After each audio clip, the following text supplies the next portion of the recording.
Құрметті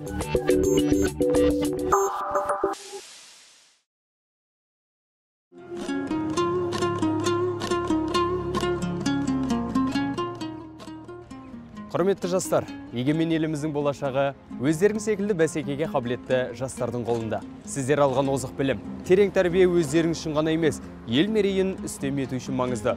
Ол үшін біздің жастар адалдық пен тазалық, парасаттылық, жауапкершілік, патриоттық сынды қасиеттермен сусындауы тиіс.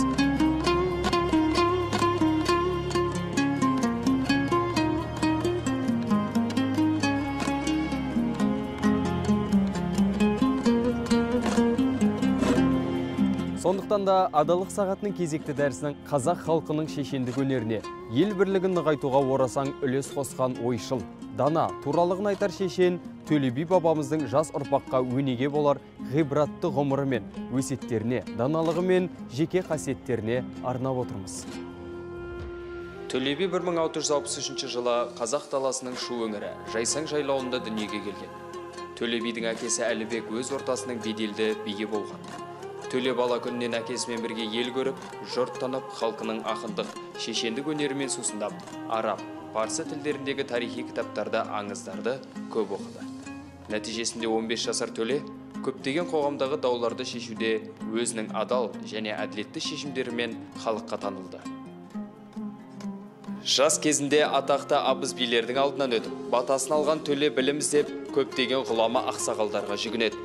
Осылайша бала Төле ел бірлігі мен ынтымағы туралы айтқан қарт әнет бабаға келеді. Қалай еткенде бірлік болады, оның күші қандай деп сұрайды. Сонда әнет баба бала Төлеге бір бума шыбық беріп, балам, мынаны сындырш дейді. Сындыра алмаған Төлеге енді біртіндеп сындырш депті. Біртіндеп шыбықты оңай сындырған Төле мысалдың мағынасын түсінеді. Ынтымақ бірлігі мықты елді жауда даудаламайды. Саяқ жүрген таяқ жейді.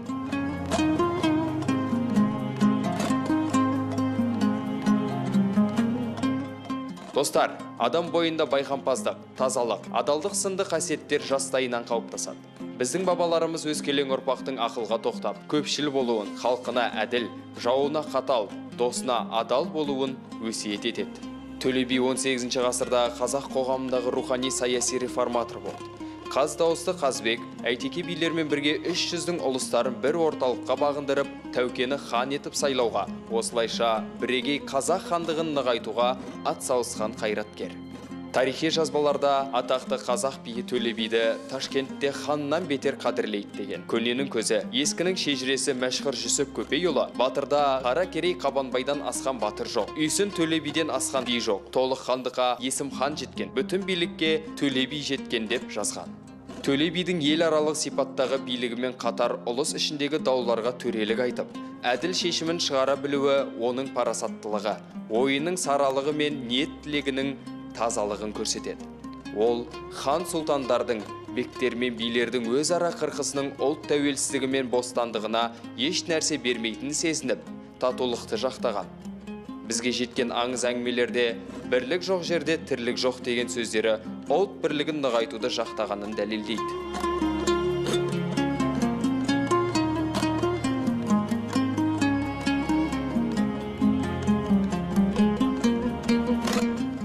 Атақты Төле бидің осынша тарихи биік тұлға дәрежесіне жетуіне себеп болған тұлғалық қасиеттері орасан. Соның негізгілері ел мұратына деген кіршіксіз адалдық, билік айтардағы қара қылды қақ жарған әділдігі, ақиқатты туғып көтеруі.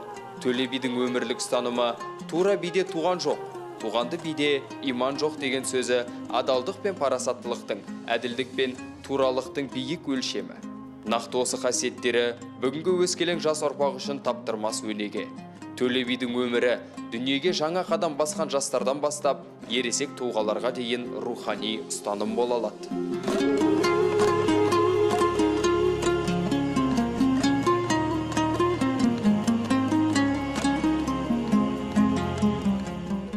Бабамыздың өсиеттерінің бүгінгі күрделі әлемде білім жолындағы жастардың рухани тұрғыдан байып, өсіп жетілуіне тигізер ықпалы өте зор.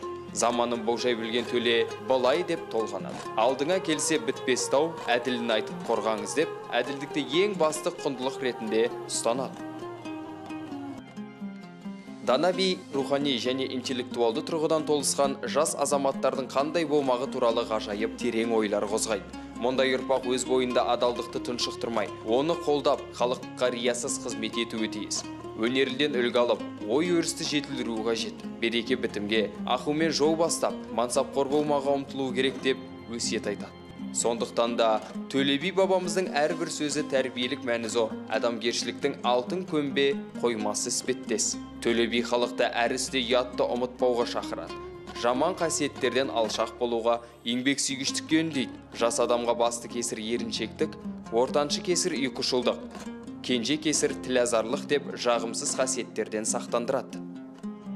Төле би бабамыздың ізгі әрекеттерімен биік болмыса, даналығы мен тапқырлығы, қарақылды қақ жарып айтар туралығы, әділ шешімі мен билік кесімдері елге қызмет етемін деген әрбір азаматқа үлгі болуы тиіс. Қадірлі достар, біздің бабамыздың негізгі өсиеті өткенін білетін, бүгінін түсінетін, ертеңіне сеніммен қарайтын адал тұлға болу. Отанын жанындай сүйетін ұлттық тарихын қастерлеп, адалдық пен тазалыққа, парасаттылық пен шыншылдыққа бет бұрған, даңқты бабаларын үлгі ететін саналы жас қана егемен елдің тұтқасын ұстауға лайық. Болашағыңды жарқын ету өз қолыңда. Ол үшін басшың ақыл, қорғаушың сабыр, ең қымбат қазынаң арың, ал жетекшің әділдік болсын. Атадан ұл туса игі, ата жолын қуса игі. Өзіне келер ұятын, өзі біліп тұрса игі. Бұл сөздер мәңгілік ел идеясына қадам басқан ұлы еліміздің мызғымас темір қазығы болып есептеледі. Сол жолда тәуелсіздігіміздің тұғыры биік болып, ұрпағымыз адалдық алаңында алаңсыз жүретін тектілерден болғай. Міне жастар, парасатты адам болу үшін жоғарыда келтірілген Төле би бабамыздың өнегелі сөздерін үнемі естеріңде сақтасаңдар. Тілеулестеріңде көп. Жүрген орталарыңда сый құрметке ие болатын парасатты жан боласыңдар. Сонда кемел келешектеріңе нық сеніммен қарауға болады.